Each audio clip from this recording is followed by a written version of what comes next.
were actually better leaders because somehow we have been disadvantaged as who are in this decade. Because look, we were colonized. Yes. And so colonization broke down the very foundation they had built for us. So we are the unluckiest generation. Because look, they had built a leadership model based on values. And values that drive accountability, public accountability. They had built systems that win-win leadership capacity. It was based on common good, common fears. So they had built the best leadership because it was based on a civilization that the West had to come and learn from. Yes. The Mesopotamian, the Greeks had to come and learn from. The Arabian Peninsula came and learned from. That's why in the Bible, in the Quran, they were told, even God told them, go to Africa where there are people who don't segregate. That is Allah telling Muhammad that, hey, you the people of Middle East, of Arab, one time when I have left and the whole world is against you, go to Africa, starting with Ethiopia, and you go there, hide there. There is an opportunity, they will take care of you. That was the first pilgrimage in the Quran. And look in the Bible, it's about Africa's civilization. And God told Abraham, I will take you to a land where you will have grandchildren, you will create my own nation. And so before showing him that land, he paved the way for him to come to Egypt. And so Egypt was not the current Egypt we are talking about. It was the capital city of Africa, basically the center of our culture. And so the pyramids and the urbanization. And then the other capital city was in West Africa, where the best university was in the Tumbuktu Valley.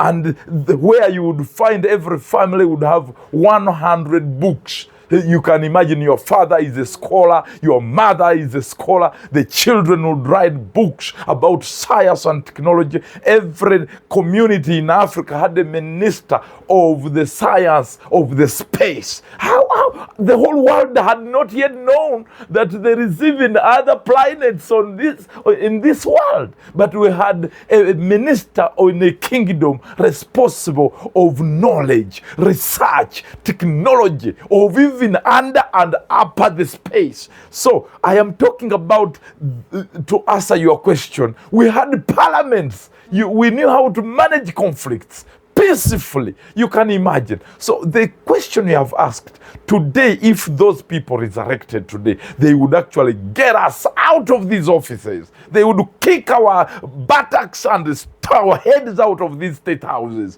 and say, guys, you are misrepresenting Africa. And so the concept of leadership, even Jesus testifies to it, that, hey, the best place to go and run and keep safe where there is food is Africa. That's about leadership. Moses wouldn't have survived if her mother had not put him in a basket and sail on the river, whatever river it was, and say, hey, the baby will be safe. I know we'll be safe if this river takes my son to Africa. And Moses, the Bible says, you couldn't differentiate between Moses and the children in the palace. That is leadership. So when we are talking about the past leadership, we are talking about the best leaders ever lived on Mother Earth.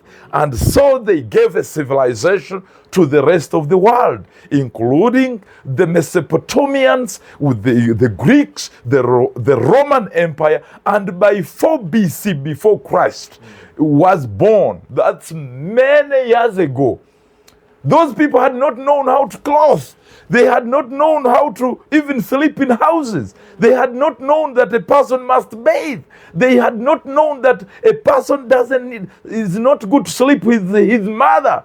People were crooked of that time. Only Africans would know how to, that this is my sister, I don't need to sleep with him or marry her, or my sister gets married to me. No, Africans knew. Urbanization, all the cities were here. We knew how to treat malaria, all these diseases in Africa. We knew how to, Caesarean section of today, those days actually in Uganda and in Congo, we knew how to remove big babies from our mothers. Started in West Africa. West Africa. So somehow counting started here. Making spears, knowing how to make metal started here. So what other leadership do you want to learn from other than a leadership of fair play? That was the time. There was no intrigue. There was no dictatorship as people claim. Kings would make sure that every clan representative is on the table before decisions that affect everybody else are made.